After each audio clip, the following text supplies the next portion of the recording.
হেনস্থা হচ্ছে বিশেষ করে মুর্শিদাবাদবাসী। এই মুর্শিদাবাদবাসীকে হেনস্থা করার জন্য দায়ী হচ্ছে আবু তাহের খান আর মাননীয় মুখ্যমন্ত্রী। কেননা তিনি চায় যে মুসলমানদেরকে বিজেপি শাসিত রাজ্যে হেনস্থা করা হোক, তাহলে মুসলমান সমাজ ভয় করে আমাকে মসনদে বসাবে, আমার ভালো হবে, আমার সিট আরও বাড়বে। এই আগামী দিনে এই জনগণ মমতা ব্যানার্জিকে এবং বিজেপি সরকারকে এবং অন্যান্য যারা রাজনৈতিক দল আছে, যারা শাসক দলের গোলামি হয়ে কাজ করছে, তাদেরকে আগামী দিনে মুর্শিদাবাদের জনগণ জবাব দিয়ে দেবে। এই বিপদের সময় এমএলএ কে পাশে পাচ্ছে না। আমাদের এমএলএ তো একটা কাপুরুষের ধরনের লোক। প্রায় আমরা দেখেছি যে বেলডাঙ্গার থানায়, বেলডাঙ্গা ব্লকে অনেকগুলো মানুষকে এরকম মারা হলো, হেনস্থা করা হলো। গত পরশুদিন বেনাদয়ের একটা ছেলেকে আপনার চাকদায় নামিয়ে মারা হলো। কিন্তু আমাদের এমএলএ নাম করে বলছে হাসান, উনি ঘুমের ট্যাবলেট খেয়ে বসে থাকেন, উনি তো কলোনিতে পড়ে থাকেন। তাহলে এখানে মানুষের ভালোবাসা কি করে বুঝবেন যে আমরা হাজার হাজার মানুষ ওকে ভোট দিয়ে বিধানসভায় পাঠালাম? কেন? যে আমাদের হয়ে, মুর্শিদাবাদবাসীর হয়ে, বেলডাঙ্গা মানুষের হয়ে আওয়াজ তুলবে। কিন্তু তাকে বিধানসভায় কোনোদিন আমরা দেখতে পাই না, কোনো নিউজেও দেখতে পাই না। কেন? কেন? এগুলোর কারণ কি? কি চাইছেন আপনারা? আমরা চাইছি এই যে ছেলেটা চলে গেল, এই ছেলেটা তো আর ফিরে আসবে না। এর জন্য যারা একে মেরেছে, আমরা রাজ্য সরকার এবং কেন্দ্রীয় সরকার কাছে দাবি করছি, যারা মেরেছে তাদেরকে আমরা ফাঁসি চাইছি। আমাদের একটাই দাবি, তাদের অবিলম্বে ধরে বের করে তাদেরকে ফাঁসি ধরিতে ঝুলানো, এটাই আমাদের দায়ী। আর যারা পশ্চিমবাংলার মুখ্যমন্ত্রী আছে, যদি এই অত্যাচার বন্ধ না হয়, উড়িষ্যা বলেন, বিহার বলেন, আগামী দিনে আমরা এই মুর্শিদাবাদের মাটি থেকে এমন আন্দোলন করব যেখানে বিহারি পাবো, উড়িয়া পাবো, আমরা মারকে বদলা মাল দেবো।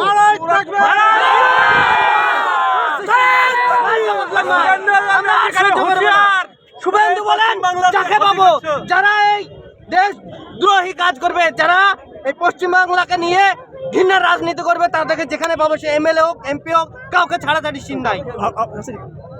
কি নাম আপনার? আমার নাম এমডি নাজমুল হক। কি কারণে রাস্তা অবরোধ? আজকে দেখেন, এই যে বাচ্চাটা পেটের দায়ে বাইরে কাজ করতে গেছিল, তাকে আই কার্ড দেখাতে বলা হয়। আই কার্ডে মুর্শিদাবাদ ঠিকানা থাকার কারণে তাকে আজকে মুসলিম বলে পিটিয়ে হত্যা করা হল। মুসলিম বলে নয়, যেখানে পশ্চিমবাংলার মুর্শিদাবাদের বাইরে কাজে যাচ্ছে, মুর্শিদাবাদ নাম শুনলে তাদের অ্যালার্জি হচ্ছে। কেননা আমরা এই ভারতবর্ষের মাটির নাগরিক নয়। পশ্চিমবাংলা কি ভারতের ভূগর্ভ নয়? মুর্শিদাবাদ কি ভারতের অঙ্গন নয়? তাহলে কেন মুর্শিদাবাদবাসীকে নিয়ে এত ঘৃণা? এই মুর্শিদাবাদ একটা ঐতিহাসিক জেলা, নবাবের জেলা, কেন এই মুর্শিদাবাদবাসীকে এত অত্যাচার করা হচ্ছে? এর জন্য দায়ী আবু তাহের খান এবং যারা শাসক দলের এমএলএ আছে, তারা যদি আজকে মুখ খুলতো, তাহলে এরকম বিশৃঙ্খলা। অবরোধ কতক্ষণ চলবে? এই অবরোধ, আমাদের অবরোধ এই তো সবে শুরু। আগে এর থেকে পুরো মুর্শিদাবাদের টাকা আমরা জাম করতে রাজি আছি। কেননা এই যে অত্যাচার যদি বন্ধ না হয়, তাহলে আমরা ভাত তো খাওয়া, বাড়িতে তো দূরের করে এখানেই খাবো, এখানেই ঘুমাবো, এখানে মরবো, দরকার হয় জীবন দিতে রাজি আছি। এই বিষয়ে প্রশাসন কি কিছু বলেছে? প্রশাসনের ভূমিকা কি? আমরা অবরোধ করছি। যখন ছেলেটাকে মারা হয়েছিল, তখন প্রশাসন কোথায় ছিল? প্রশাসন আজকে বলছে অবরোধ তুলে নাও, তখন প্রশাসন কি করে? আজকে বেলডাঙ্গার বুকে দেখেন কতজনকে মারা হলো, প্রশাসন কি করছে? প্রশাসন বলতে পারছে না রাজ্য সরকারকে, যে মসনদে বসেছে তাকে, যে মানুষের উপর অত্যাচার হচ্ছে কেন? আজকে প্রশাসন এসে ডায়লগ মারছে যে অবরোধ করে কি হবে? তৃণমূলের লোক কোথায় আজকে? তৃণমূলের লোক কেন আসছে না? এখানে কোনো রাজনৈতিক বিষয় নয়, এখানে একটা আমার ভাই চলে গেছে, তার জন্য আমরা ন্যায্য বিচারের দাবিতে রাস্তায় নেমেছি। এই ভাইটা তো আমার ফিরে আসবে না। আগামী দিনে আপনি যখন বাইরে যাবেন, আপনাকে তো হেনস্থা হতে হবে। আপনার করবো, রাজনৈতিক ব্যাপারটা পুরোপুরি আলাদা, রাজনৈতিক বিষয়টা পুরোপুরি আলাদা। না, মসজিদের পাশাপাশি হুমায়ুন কবির রাজনীতিও তো করছেন।